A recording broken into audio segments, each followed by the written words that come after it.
Hello everyone, this is English Tutor Hub official channel and welcome back to our English lesson where learning English feels like art. And today's lesson, we shall be looking at correlative conjunction, definition, types, rules, and examples. Let's get started. He is both brave and generous. Brave is the first noun and generous is the second noun. Both and are correlative conjunction. All about correlative conjunctions. The phrase correlative conjunction indicates that it's a type of conjunction. Therefore, it does the task of joining two words, phrases, clauses, and sentences.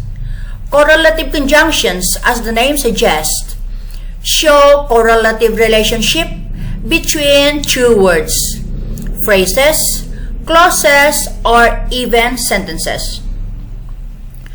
The importance of correlative conjunctions is immense. Either knowingly or unknowingly you use correlative conjunctions in both your spoken and written English. Watch the entire video to know all about correlative conjunction, definition, types, rules, and examples. What is a correlative conjunction? Correlative conjunction is defined as a type of conjunction that acts in pairs, connects two words, phrases, clauses, and sentences, and show correlation between them. In simple language, correlative conjunctions are pairs of conjunctions whose main function is to join two correlated items. In plain language, like coordinating conjunctions, correlative conjunctions join two items of equal grammatical importance. That is, correlative conjunctions show relationship between two nouns, verbs, adverbs, adjectives, two phrases, two clauses, or two sentences. According to the definition of correlative conjunction, the following facts are clear. A correlative conjunction is a type of conjunction. A correlative conjunction acts in pairs.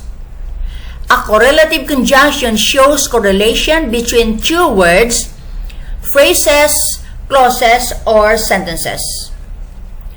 A correlative conjunction joins two items of equal grammatical importance. Two items of equal grammatical rank could be two nouns, verbs, adverbs, adjectives, and so on. There are many correlative conjunctions in English. Only main correlative conjunctions include either / or, neither / nor, both / and, whether / or, not only / but also, just as / so, no sooner / than, rather / than, scarcely / when, such / that, so / that.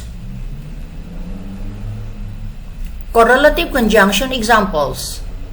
A. You can either go or stay. This sentence uses the pair of correlative conjunction either or to join two verbs, go and stay.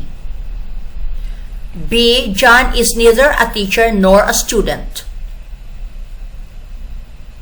This sentence uses the pair of correlative conjunction neither nor to join two nouns, teacher and student. He is both brave and generous. This sentence uses the correlative conjunction both and to join two adjectives, brave and generous. D. You have to learn correlative conjunctions whether or not you want to. This sentence uses the correlative conjunction whether or to join two clauses. You want to go or don't want to go. E. Not only teaching students at a university but also teaching students at a coaching center help the teacher gain experience. This uses the correlative conjunction not only but also to join two phrases, teaching at a university and teaching at a coaching center. F. Just as Hindi is spoken in India, so is French spoken in France. This sentence uses the correlative conjunction just as, so to join two clauses. Hindi is spoken in India and French is spoken in France. G. No sooner did the teacher came than the student stood up. This sentence uses the correlative conjunction no sooner than to join two clauses. The teacher came and the student stood up. H. I would rather read a novel than waste time. This sentence uses the correlative conjunction rather than to join two verb phrases, read a novel and waste time. I. Scarcely had I reached the classroom when the teacher came in. This sentence uses the correlative conjunction scarcely when to join two clauses. I reached the classroom and the teacher came in. J. It's such a difficult book that we can't understand. This sentence uses the correlative conjunction such that to join two clauses. It's a difficult book and we can't understand. K. He speaks English so fast that no one understands him. This sentence uses the correlative conjunction so that to join two clauses. He speaks English fast and no one understands him. Correlative conjunctions list. Either / or, neither / nor, both / and, whether / or, not only / but also, just as / so, no sooner / than, rather / than, scarcely / when, such / that, so / that. Correlative conjunction rules. To be able to correctly use the correlative conjunctions in sentences, you have to follow some rules that govern the usage of correlative conjunctions. Correlative conjunction rules and example sentences are given below. Rule 1.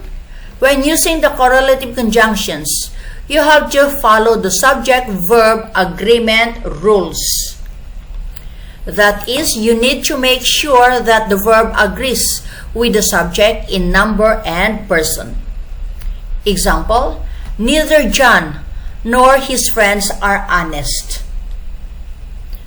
The nearest subject, his friends, is plural.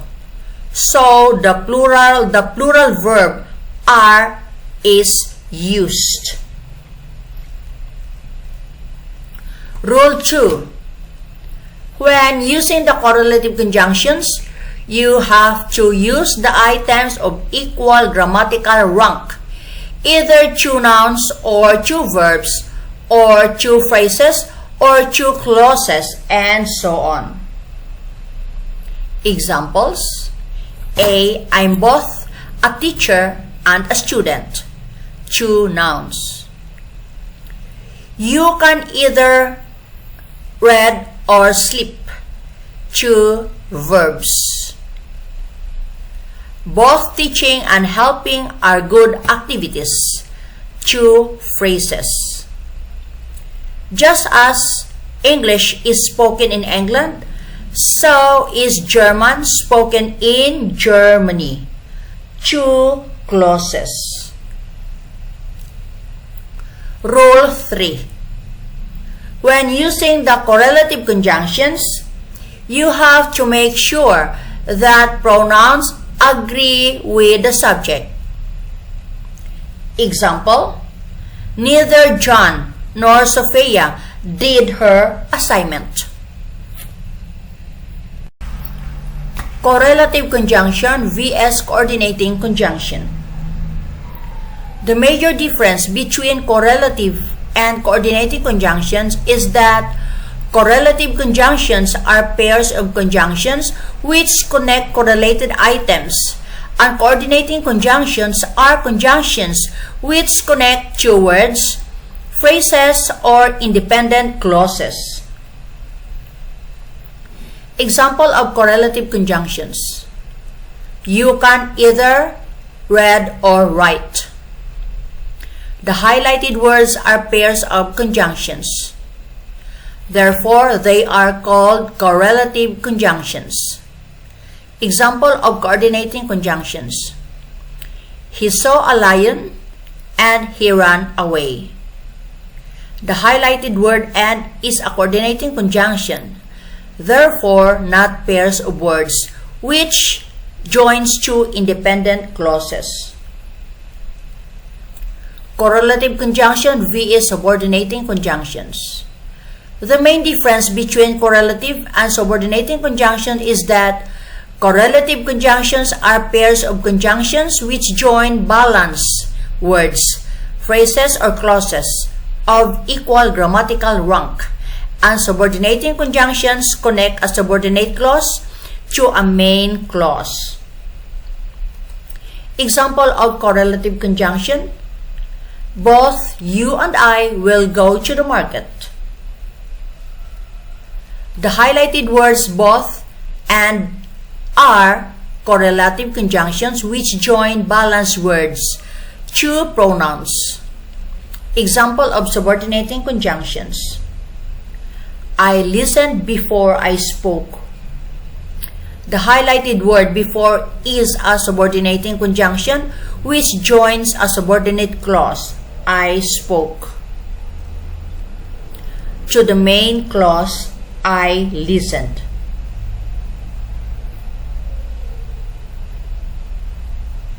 Correlative conjunctions exercises. Question 1. Differentiate between the correlative conjunctions and other conjunctions used in the below given sentences. A. He is a student, but his brother is a teacher. B. Just as he speaks Hindi fluently, so does he speak English. C. Because you're late, you'll not be allowed to enter. Both teaching and learning are good activities. He is such a handsome boy that everyone likes him. Question 2. Use the appropriate correlative conjunctions in the blank spaces in the following sentences.